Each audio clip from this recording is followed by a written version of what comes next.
Hola Homo sapiens. Bueno, ha pasado bastante tiempo desde que no aparezco por aquí, no me veis en pantalla, pero bueno, hoy vengo a hablaros de un tema que en los últimos meses, años, está dando bastante de qué hablar y cada vez más, y es la carne cultivada, carne de laboratorio. Bueno, de hecho, el concepto de carne cultivada entra dentro de un concepto más amplio, que es lo que se conoce como agricultura celular, es decir, pues conseguir productos, en este caso de consumo, ya no solo carne, sino otra serie de proteínas, de nutrientes. Entonces, hablemos un poco de la carne cultivada, ¿no? Pero lo primero, pongámonos un poquito en contexto. Hace poco llegamos a las 8.000 millones de personas en el mundo. Una cifra muy alta, sobre todo teniendo en cuenta que hace 50 años éramos muchísimos menos. Entonces, claro, ha habido una evolución exponencial, todos lo sabemos, de la población, y esto hace que, pues, con temas como la contaminación, los recursos cada vez más escasos, cada vez más cotizados, el aumento de los precios, pues nos preguntamos cosas como ¿va a ser suficiente para todos? ¿Vamos a tener recursos para que toda la humanidad pueda subsistir? Y aquí entra muy en juego este tema de la carne cultivada, ¿no? Porque es verdad que hay recursos que consumen más, que requieren de más necesidades energéticas, trabajo para mantenerlos, y otros que menos. Por ejemplo, es muchísimo más barato producir frutas, verduras y hortalizas, eso que es lo que menos nos gusta, lo que menos comemos realmente, al menos en la mayoría de los casos me estoy refiriendo. Es mucho más barato producir eso que producir carbohidratos, carne y todos los productos procesados que tanto nos gustan, ¿no?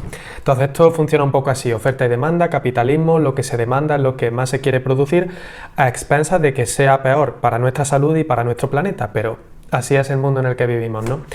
Entonces, como digo, la carne cultivada, perdón, la carne en general, es uno de los recursos que mayor energía y mayores recursos como tal requiere, ¿no? Pues requiere muchísima agua, requiere mucha energía por parte de las instalaciones en las que tienen que mantenerse los animales.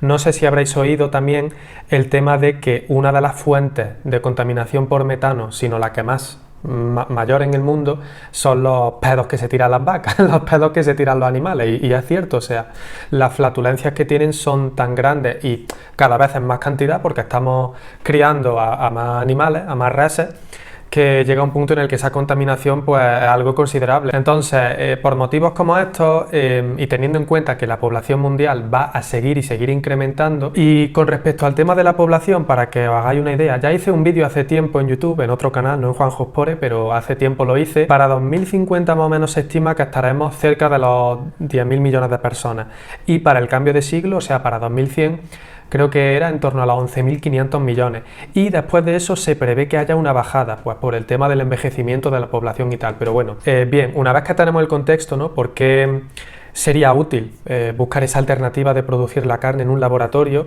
¿Cómo lo haríamos, no? ¿De dónde vendría esto, no? Porque aquí pues puede que algunos estéis pensando, oye, ¿y eso me da cáncer, los transgénicos? La forma en la que nosotros produciríamos esa carne sería a partir de una biopsia del animal. ¿Qué es una biopsia? Pues es un pequeño fragmento de músculo, de carne de ese animal, pero sin tener que llegar a matarlo, ¿no? Por eso muchos llaman a la carne de laboratorio también como carne limpia o carne ética. Pero básicamente con esa biopsia, con esa pequeña porción de la piel, del músculo del animal, podemos cultivar eso en el laboratorio y podemos hacer uso de las células madre que hay en esa porción que hemos cogido del animal, en esa biopsia, para que se produzca pues cada vez una mayor cantidad de tejido, de carne, de órgano, de músculo, ¿no? Y claro, ¿qué son las células madres? Son un tipo de células que tienen la capacidad de diferenciarse a cualquier tipo celular que hay en nuestro cuerpo. Por ejemplo, una célula madre puede diferenciarse a una célula ósea, una célula muscular, una célula nerviosa.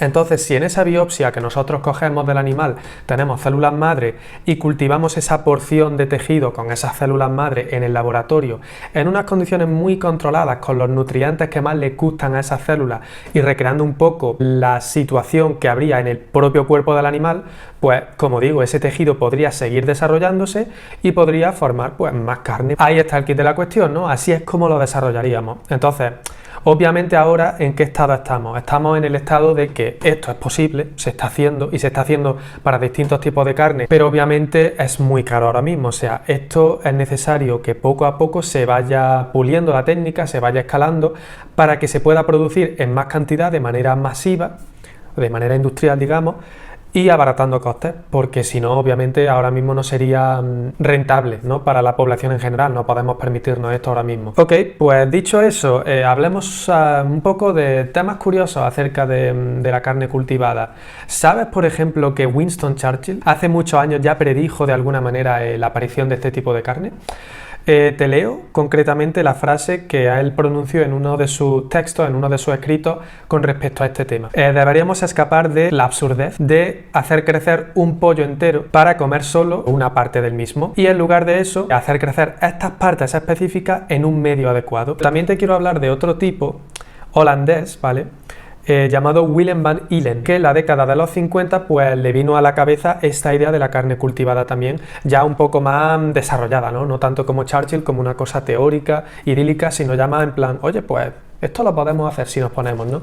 ¿Y de dónde le vino esta idea? Pues le vino porque él era un prisionero de guerra durante la Segunda Guerra Mundial y pasó tanta hambre que durante su estancia en prisión pues de alguna manera empezó a pensar sobre formas de producir los recursos, la comida de una manera más eficiente y de ahí le vino la idea, ¿no? Y por ello es considerado uno de los padres de la agricultura celular, de la carne cultivada de laboratorio. Y ahora pues hablemos un poco de la actualidad, ¿no?, de cómo está la cosa, porque como ya os he dicho, ahora mismo la situación es, se puede hacer, pero es necesario llevarlo a un punto en el que se pueda hacer de manera industrial para todos y abaratando costes, de manera que sea sostenible. Hablemos de España, por ejemplo. En España tenemos dos empresas sobre todo que se dedican a este tema de la carne cultivada. Están Biotech Foods, que es una empresa vasca, y Cubic Foods, que si no me equivoco era catalana. Centrándonos en Biotech Foods, que es un poco la que más voz está teniendo, sobre todo por el hecho de que está financiada por un proyecto, ¿vale?, de la Unión Europea, que es el Europe Meat for All, que es un proyecto, pues eso, de Europa, para encontrar formas más sostenibles de producir la carne y de distribuir esta clase de recursos. Y también por detrás hay otras empresas conocidas, como Argal, por ejemplo, ¿no?, que sería no la que desarrolla la carne de laboratorio, sino la que ya le daría forma, pues, de embutidos, de hamburguesas, de lo que fuese, ¿no? Y aprovecho para contaros sobre la primera hamburguesa artificial o de laboratorio del mundo. Fue creada en el año 2013 por Mark Post, que es este señor de aquí que estáis viendo en pantalla y que es un profesor de la Universidad de Maastricht en los Países Bajos, en Holanda. Propuso eso, crear este proyecto para elaborar la primera hamburguesa y se probó en 2013 en Londres. Está hecha de unas 20.000 fibras musculares, costó unos $300.000 y se necesitaron 2 años para producirla. Creo recordar que decían que la textura no estaba mal, se replicaba bastante bien, pero que lo que le faltaba es el sabor. ¿Por qué? Porque no solo se trata de multiplicar las células musculares, sino también de incluir células de grasa, adipocitos, células de la piel, que en cierto modo eso es lo que le da también el sabor a la carne. Si no tuviese esa grasa distribuida por la hamburguesa, pues obviamente no tendría el mismo sabor. Entonces, eso es un punto en el que la carne de laboratorio tiene que avanzar todavía, ¿vale? Pero eso, para que os quedéis un poco con una fecha que marcó un antes y un después. 2013 se prueba la primera hamburguesa hecha en un laboratorio por Mark Post, profesor de la Universidad de Maastricht, en los Países Bajos. En este país también hay muchas empresas que se dedican, pues, a esta producción. Os quiero contar, por ejemplo, el caso de Mosa Meat, que es una empresa holandesa y en la que hay inversores importantes, como el mismo Leonardo DiCaprio. Lo pondré aquí ahora mismo en pantalla, pero no sé si habéis escuchado que Leonardo DiCaprio está muy concienciado con el calentamiento global, el mantenimiento de nuestro planeta, la optimización de recursos, y entre una de sus inversiones está esta, la de la carne artificial. Entonces, bueno, si yo no os convenzo con este vídeo, quizás os convenza a Leonardo DiCaprio, ¿no? Espero que sí, pero bueno. Otro foco importante de carne artificial en el mundo es Israel, ¿vale? Israel no es secreto que desde hace bastantes años pues se puso y apostó por la innovación, por la ciencia y por la tecnología. Por eso, entre otras cosas, está considerado como el Silicon Valley de Europa, ¿no? Y básicamente, pues entre uno de los muchos campos en los que han apostado, en los que han innovado, está este de la carne artificial, y hay muchísimas empresas que están con ello. Y una de las empresas más importantes de este país es Supermeat, que de hecho en noviembre del 2020 abrió un restaurante en una ciudad israelí y varios periodistas y varios medios pudieron probar la carne de laboratorio que allí se producía, porque estaba el restaurante junto a la planta de producción. Lo que pasa es que luego vino el COVID y tal, y las cosas pues se vinieron un poco a pique, pero Israel también le está pegando muy fuerte. Y Estados Unidos, pues Estados Unidos también, pues como te imaginarás, ¿no? Tiene muchísimas empresas, muchísimos recursos, ¿vale? Por comentaros algunas, Upside Foods se dice que podría ser el segundo país del mundo en aprobar la carne de laboratorio, y digo segundo porque el primero ya está, obviamente, ¿no? Que es Singapur. En Singapur las cosas se hicieron muy rápido, es decir, oye, esto existe, vamos a invertir en esta tecnología, vamos a probarlo, vamos a crear aquí un hub de innovación con respecto a este campo de la agricultura celular para posicionarnos, ¿no?, en el mercado global. Y en ese sentido yo creo que lo han hecho muy bien. En Singapur había un restaurante que, a diferencia del de Israel, sí que está abierto. El restaurante en 1880 se convirtió en el primero que servía carne cultivada en laboratorio a consumidores, ya no a grupos reducidos, sino a cualquiera, desde el 19 de diciembre del 2020, ¿vale? Y bueno, ahí os estaré poniendo una foto de las tiras esas de pollo que tienen. Yo no sé cómo sabrán, pero que sepáis que Singapur le ha dado duro.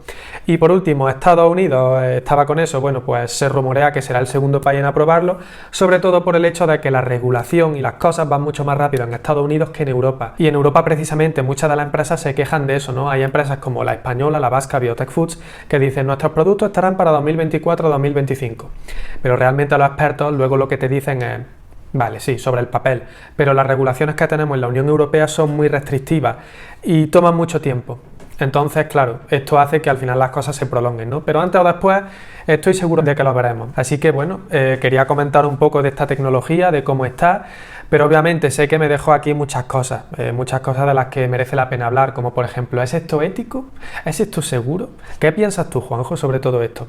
Por eso seguramente haga una segunda parte de este vídeo hablando sobre eso, porque es un tema bastante denso ¿no? Y primero quería poner un poco en contexto, ¿no? El saber, pues, cómo se produce esto, de dónde viene la idea y el porqué, ¿no?, de que vivimos en un mundo que está cada vez más saturado y en el que de alguna manera tenemos que optimizar esa obtención de recursos. Entonces, aquí seguiremos investigando y trayendo cosas interesantes para saber cómo será el mundo del mañana.